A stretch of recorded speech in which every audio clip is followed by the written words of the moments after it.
Sophie clutched her intern badge tighter as the elevator doors slid open. Whispers followed her every step. It was her first week, and already she'd spilled coffee on the marketing lead and accidentally sent a blank report to HR. Late again, Vanessa, her sleek, high-heeled supervisor, hissed under her breath. Sophie mouthed an apology and squeezed into the corner of the elevator with 9 sharply dressed employees. As it began descending, a sudden thud echoed from the lobby below. The doors parted on the ground floor, and there sprawled awkwardly on the marble floor was an old man in a janitor's jumpsuit, groaning. Everyone hesitated. Vanessa scoffed. What is he even doing here? Security! The others snickered. No one moved. Except Sophie.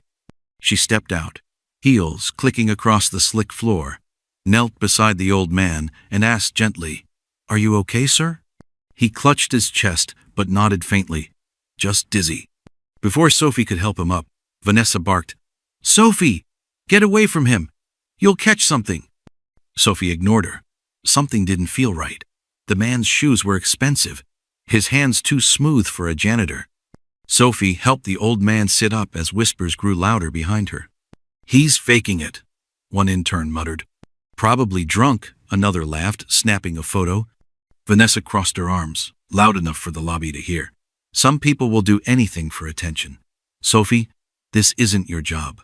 Security finally arrived, 2 guards dragging their feet with amused expressions. "You again, old man?" one of them said. "Didn't we warn you about loitering here?" Sophie's brows furrowed. Something was off. Why was everyone so eager to dismiss him? The old man's voice was low but firm. "I don't need a doctor. I just need a moment." Sophie helped him to the bench by the window. He looked her straight in the eye, and for a second, something flickered. Then he blinked, and it was gone. Back inside the elevator, the staff chuckled and pointed at her. She wants a medal for helping a nobody. She should have filmed it, maybe gone viral. Heart pounding. Sophie stood up, turned around, and walked back toward them with her chin high. But little did they know that the old man watched every single one of them. By lunchtime, the video had already made it to the staff group chat. Sophie kneeling beside the old man. Zoomed. Replayed. Mocked. Vanessa confronted her at the break room door. "You just had to play hero," she snapped, blocking Sophie's path. "Helping a random vagrant in the lobby? Do you realize what kind of liability that is?" "He wasn't a vagrant," Sophie said quietly. "He was sick." Vanessa leaned in. "He's a joke. He's been hanging around here for days. Security's warned him before." "But why is no one reporting him properly?" Sophie asked. Vanessa smiled coldly. "Because some of us know who matters here." Before Sophie could reply, HR called. 15 minutes later, she sat across from Miss Lennox, the company's head of conduct. "We've had reports about your behavior this morning." "My behavior?" Sophie blinked. "I helped someone." "You left your post, created a disruption, disobeyed a supervisor." Sophie's jaw tightened. "So I should have just ignored someone collapsed on the floor?" Miss Lennox sighed. "Sophie, this company values order, not drama." Unbeknownst to them, a tiny red light blinked above the office door, a discreet surveillance cam. And the man everyone thought was just a janitor? He was reviewing the footage himself. The elevator chimed on floor 47, the executive level, off limits to interns. Inside, the same old man shuffled forward, escorted silently by a suited woman with an earpiece. No one questioned them. He passed polished desks, oblivious stares, and glass conference rooms filled with people who didn't recognize him. But the CEO's assistant did. Her face drained of color. "Mr. Grant, I didn't know you were—" He raised a hand calmly. "Just observing." She stood. "Should I alert Mr. Paxton?" "No," he said. "I won't be disturbing the impersonator in my office." Meanwhile, downstairs, Sophie returned to her cubicle, humiliated. Her inbox was flooded with sarcastic memes and GIFs. But buried between spam and noise was an anonymous message. "You did the right thing. Don't let them break you. G." She stared at the screen. Who was G? Across the building, Mr. Grant entered a private archive room. Inside, He pulled a dusty folder from a locked drawer. Employee evaluations. Floor 12 intern rotation. He tapped Sophie's file. Compassion, he whispered.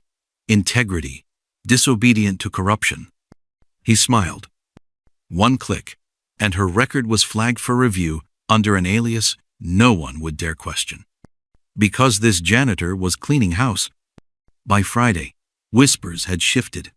Vanessa noticed HR had gone quiet on Sophie's violation. No warnings, no paperwork, nothing. She stormed into Miss Lennox's office. Why hasn't the intern been reprimanded? Miss Lennox barely looked up. It's been handled. Clearly not. She's walking around like she's untouchable. Miss Lennox tapped her pen once, then calmly said, Some interns come with higher recommendations than others. Vanessa blinked. From who? But the conversation was over. Downstairs, Sophie opened her locker to find a small white envelope taped inside. No name, just her own handwriting from the HR form she'd filled out on day one. Inside was a silver badge, an intern-level clearance pass for executive floor access. Her breath caught. This wasn't standard. She turned the card over. A post-it note was stuck to the back. It's time they see you. Meanwhile, on the 47th floor, Mr. Grant sat at the boardroom table as silent staff filtered in. None of them recognized him, until he placed a single document in front of the acting CEO. It was his original deed of ownership. Signed, sealed, dated. I'm activating my rights, he said. Everyone fell silent. The janitor had just taken back his company. Sophie's heart pounded as the elevator rose past the 30th floor. She clutched the silver badge she'd received in silence. Why her? When the doors opened on floor 47, everything changed. The hallway was dead quiet, covered in plush carpet and lined with abstract art. No interns ever came up here. Yet, not a single security guard stopped her. In fact, one even nodded her through. Inside the executive break room, a voice called gently, You must be Sophie. She turned. There he was, the old man. He was no longer in a jumpsuit. He wore a tailored gray suit, eyes sharp and clear, not frail, not confused. In fact, he looked powerful. You remember me? She asked. He smiled. You were the only one who did something when I fell. That's not easy in a building full of people pretending not to see. Her hands trembled. Who are you? Let's just say, he replied. I built the company everyone else is trying to run into the ground. Before she could respond, an announcement echoed overhead. All department heads to the boardroom. Immediately. Mr. Grant stood. Come with me. Sophie hesitated. I think it's time you saw how power really works. Sophie trailed behind Mr. Grant into the glass-walled boardroom. Executives lined the table, confused. Some glanced at her, others ignored her completely. At the head of the table sat Caleb Paxton, the interim CEO, young, smug, and already fidgeting with his Rolex. What's the meaning of this? Caleb asked, eyes narrowing at the old man. Who let you in here? Mr. Grant didn't flinch. Instead, he placed a worn leather folder on the table and opened it. Inside, founding documents, original shares, and signatures in ink. Every legal paper with his name on it. Grant Weston, he said calmly, majority shareholder, founding CEO, and sole controlling partner. Gasps. Caleb paled. You're lying. Mr. Grant Weston is dead? Grant finished. Rumors I let spread while watching how this company devoured its soul. Everybody went silent. Sophie stood frozen at the corner, unsure if she should leave or clap. Mr. Grant turned to her. This is Sophie. She's one of the only people in this building with a functioning moral compass. Then he looked around the room. Effective immediately. There will be changes. Starting with leadership. Caleb stood up. You can't just come back and... I can, Grant said coldly. And I just did. By noon, the news had leaked. Grant Weston returns. The Phantom founder reclaims control. Social media exploded. Employees whispered in hallways. Executives scrambled. Caleb Paxton locked himself in his office and refused to speak to press. Vanessa, still smug from her earlier HR complaint about Sophie, received an urgent summons. When she entered Mr. Grant's temporary office, her face went pale. "You," she breathed. "You treated a kind intern like dirt," Grant said. "You laughed while I was on the floor." Vanessa straightened. "I didn't know who you were." "That's the point," he said, voice calm but sharp. "If I had truly been a janitor, I'd still deserve better." She tried to explain, but he held up a hand. "You're suspended pending review. Security will escort you out." Gasps followed her exit like an invisible parade. Meanwhile, Sophie sat quietly in a side office, unsure what her role was in any of this. Until a knock came. Mr. Grant entered and placed a letter on the desk. "Starting Monday, you're no longer an intern," he said. "You'll be my assistant, direct access, full clearance." Her mouth parted. "Why me?" He smiled. "Because when I was invisible, you saw me." And in that moment, Sophie knew everything had changed. Sophie's first day as Mr. Grant's assistant felt surreal. Gone were the mocking glances and whispered jokes. Now, doors opened when she walked by. Executives greeted her with forced smiles. But Sophie hadn't changed. They had. She watched Mr. Grant closely that week. He moved quietly, intentionally. He didn't yell. He didn't gloat. He simply fixed. He rehired laid-off workers, reinstated scholarship programs, and cut executive bonuses, all with quiet precision. But what struck Sophie most was the file room. Late one evening, she peeked inside. Mr. Grant was sitting cross-legged on the floor, surrounded by dusty personnel files. "What are you doing?" she asked gently. "Reading stories," he murmured, "of people who built this company and were forgotten." He slid one file toward her. It was her father's.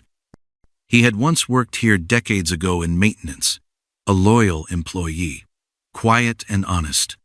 Tears stung her eyes. "You remembered him?" Grant looked at her kindly. "I remember everyone who mattered." The next morning, Sophie walked into work, no longer wondering why she belonged. She knew, because she was the kind of person Mr. Grant believed in, the kind who remembered humanity even in a room full of power. 2 weeks later, Mr. Grant called a company-wide town hall. Over 400 employees filled the atrium, phones out, live stream on. He stood at the front, no teleprompter, just a microphone and a calm, steady voice. "I built this company with 2 friends and a dream," he began. "Then I watched it become unrecognizable, a place where kindness was weakness and titles became thrones." He looked directly at Sophie, standing to the side.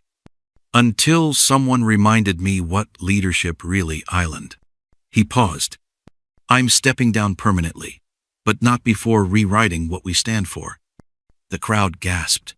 Murmurs rippled through the room. "Sophie Allen will take over as Director of Culture and Ethics, effective immediately." Her eyes widened. The room turned to her. Whispers exploded. "She's just an intern." "She was," Mr. Grant said. "Now, she's the reason this company has a soul again." Thunderous applause broke out. Sophie stepped forward, trembling, stunned. Later that night, in her small apartment, she framed her old intern badge.